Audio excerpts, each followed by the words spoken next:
Knowing exactly what type of pelvic tilt you have will help you identify what strengths and what weaknesses you should be focusing on in your yoga practice. Now, what a lot of people aren't talking about with APT and PPT is that it's possible for someone to be an anterior pelvic tilt when they're standing and a posterior pelvic tilt when they're sitting. So it can get a little bit tricky when you have both an anterior pelvic tilt when you're standing and a posterior pelvic tilt when you're seated.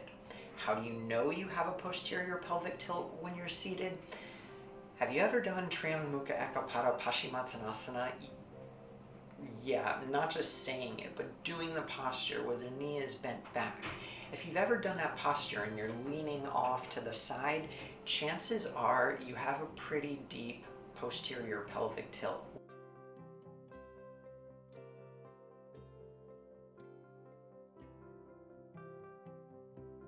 Within your practice.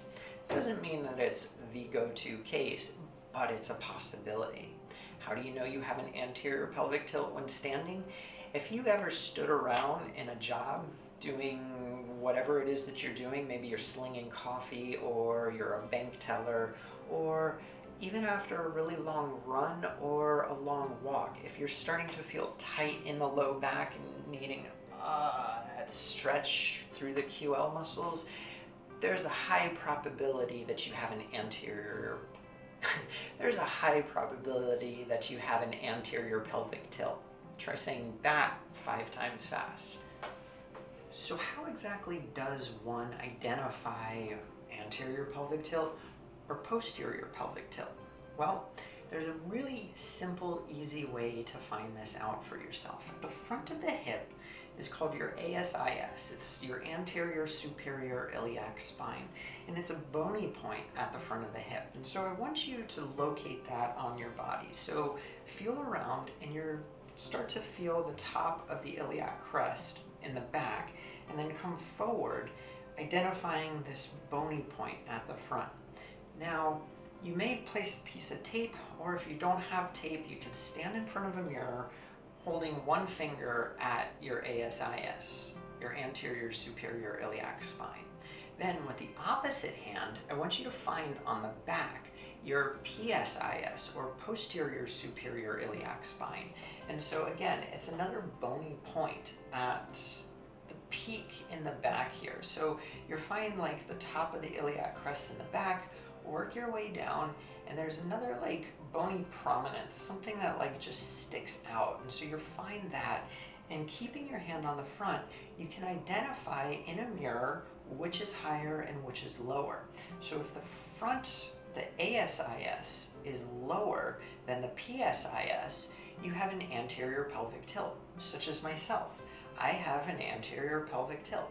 Now, if the front is actually higher than the one in the back, that means that you have a posterior pelvic tilt. So what happens if they're neutral? Congratulations, you fall in like the 1 in 5% of the population that has a neutral pelvic tilt. Most of us will fall into one or the other. Take for instance, if you have a deep anterior pelvic tilt, APT, you should maybe try avoid doing the really deep back bends, versus if you have a posterior pelvic tilt where the pelvis, the bowl of it, tilts backwards, you should probably be focusing more on deeper back bends, versus the APT person, the person with the forward-facing pelvic tilt, should be focusing more on forward folds. Now here's the catcher. I have an anterior pelvic tilt when I'm standing, but when I'm seated, I have a posterior pelvic tilt. Should I be avoiding back bends completely? No. Should I be only doing forward folds? Again, no. I get the duality of both, where I need to focus and balance my practice. So there are days that I do need to do deeper back bends to balance out that posterior pelvic tilt.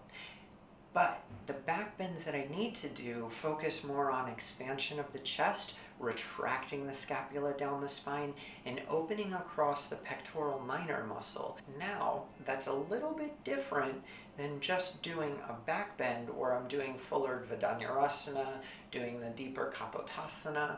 Those, I need to be careful that I don't deepen the anterior pelvic tilt that I have when I'm standing. Those are some things that you can focus in on in your yoga practice to help create a more functional pattern within your lifestyle so that you have a better functional movement within your day-to-day life. You've got this. And remember, no mistakes. High probability anterior pelvic tilt, high probability anterior, I can't even do it. That's besides the case.